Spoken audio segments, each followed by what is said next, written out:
My name's Kyle Fisk, and I'm the co-founder of Boho Hobo.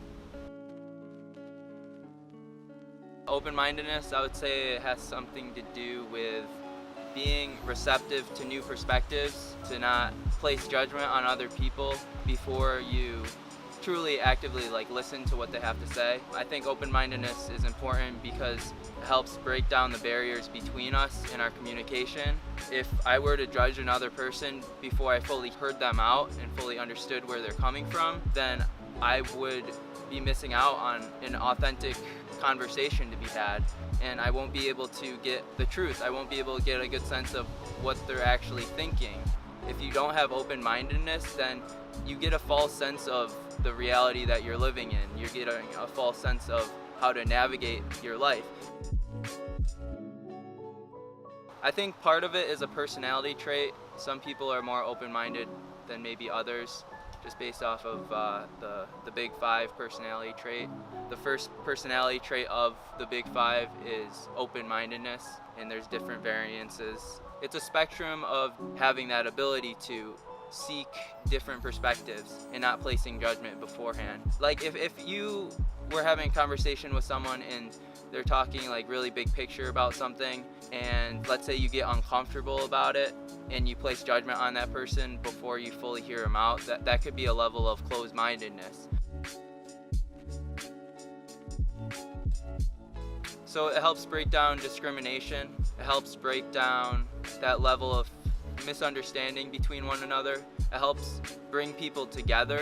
That's probably the main purpose of open-mindedness, is because if you have a community of people that are, then everyone can be authentic to themselves. You don't have to live your life feeling like you're being judged all the time. It helps you gain a greater understanding of the human experience. At the end of the day, my perspective is the only one that I'll ever know, and the only way that I'll be able to be in someone else's shoes is through actively listening to what they have on their mind. So the more open-minded we are, the more receptive we are to new ideas, to different ways of living, whether it's culture, societal influence, political values, or just values in general. It helps give us a greater sense of what's out there in the world. It helps us realize that we're not alone.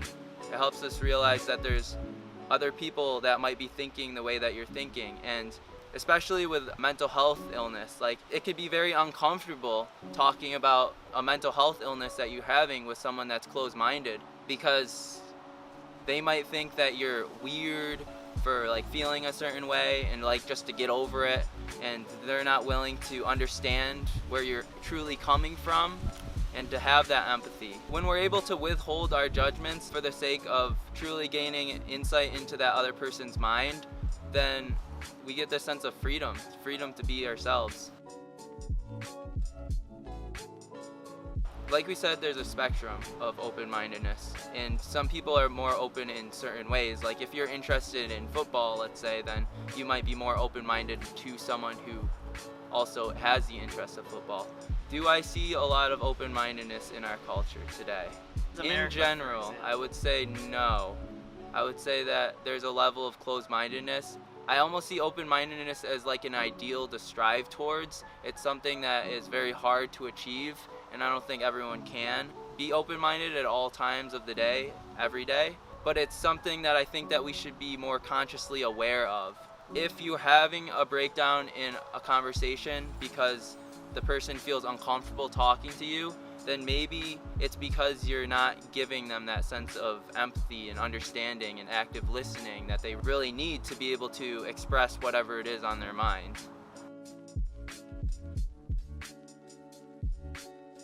Well, it's hard because it comes from a place of genuineness. I think that if people are more genuinely interested in one another, then it's easier to be open-minded and easier to listen and understand. If you have resentments towards another person, then already there's a level of closed-mindedness to it. So a lot of it is just being consciously aware of, yeah, I have my resentments. Yeah, this conversation does have some breakdown barriers in it. To have open-mindedness, we need a level of curiosity. One of the reasons why we have closed-mindedness, like I said, we have resentments. Those resentments come from our fears of getting hurt. Those fears come because we've had past experiences with them where they've hurt our ego. They made us feel a certain type of way. We've been hurt by that other person, and so we're not willing to let our guard down to listen and understand where that person's coming from. So a lot of it is forgiveness. Like, if we're able to truly forgive other human beings, even if they have done wrongdoing to us, then it helps keep that resentment at bay.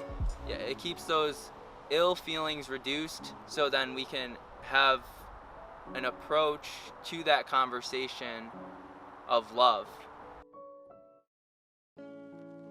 Love is like being able to understand another person, like truly, being truly vulnerable with someone and having unconditional acceptance for them is love. And I think open-mindedness lends itself to a sense of love. The unconditional love is what I'm talking about, not the infatuation that we feel in romanticism. I think any sort of level of I want to have that person is infatuation.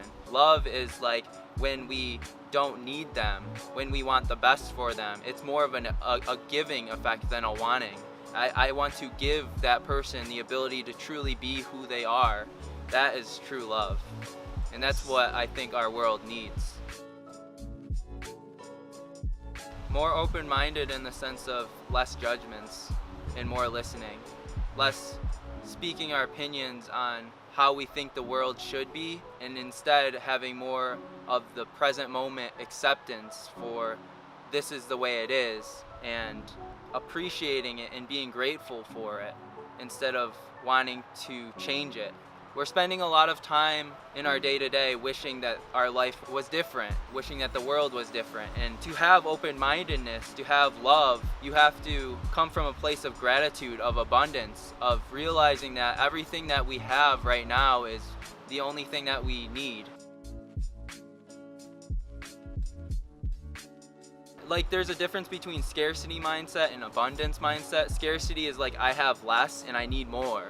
I need more to achieve. And that's kind of like like a materialistic. mindset. Whereas abundance is like, everything that I have right now in my life is good enough. I don't need any more. It would be nice to have that car or that mansion or house or more money, but like, I don't need it. And I'm at peace right here and now. And the way you develop that is by being truly grateful for where you're at. If we can develop that, then we can have more love for the world. It's more acceptance and more open-mindedness to not try to change other people, but just to accept where they're at and who they are as a person. Like, maybe seeing the world instead of like through your lens of like, this is the way the world should be, but instead just like, the world is like a video game, and like in a video game you're not like going around judging characters. You're like, wow, that character is just like a very interesting human being. Right. Like, we're out here to explore and adventure and really like seek new perspectives. It's not necessarily about like, this is my worldview and I want to impose and judge and change the world to be how I view it, but instead just like taking it all in with true gratitude, because this is a gift, like life is a gift kind of thing, that approach. Namaste.